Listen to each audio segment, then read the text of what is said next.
This trend, according to officials, reflects Grenada's commitment to reducing greenhouse gas emission as part of its nationally determined contribution (NDCs) under international climate agreements. Leslie Smith, Director of Renewable Energy in the Ministry of Climate Resilience, the Environment and Renewable Energy, explained that transportation plays a major role in Grenada's carbon footprint. And so in 2022, the government developed a number of fiscal incentives aimed at accelerating the transition to these electric vehicles or vehicles with lower greenhouse gas emissions. And in this regard, exemptions on duties and taxes have been applied to the importation of electric vehicles. Since that time in 2022, we have seen now a major shift towards electric vehicles and hybrid vehicles on our roads.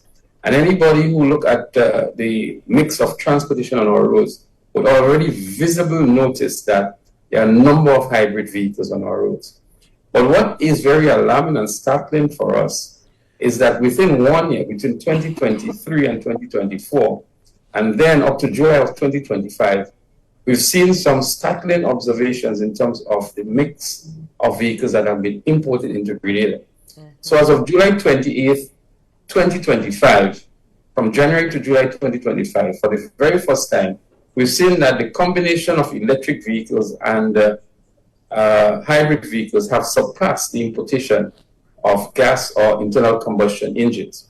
At least 88% of our emissions are related to energy, Smith stated, and within that, 38% come from the transportation sector, 34% from road transport, and 4% from marine.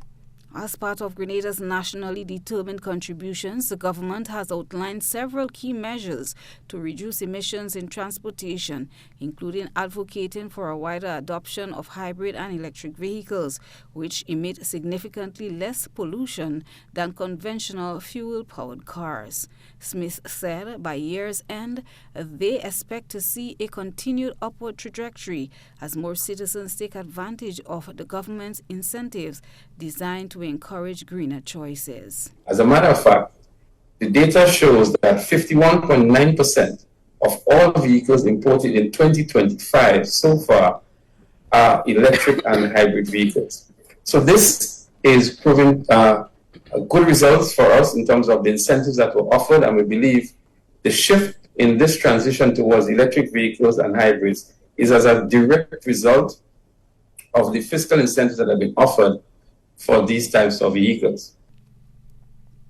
David Bartholomew, Chief Executive Officer of the Grenada Transport Commission, expressed optimism about the trend, stating that he is heartened by the significant uptick in electric and hybrid vehicle registrations. Very heartened in terms of ratios, very heartened to see or to notice a serious mind shift when it comes to the acceptance of alternative energy vehicles. I'm not saying alternative vehicles, I'm talking about the EVs and the hybrids. Very, very heartening.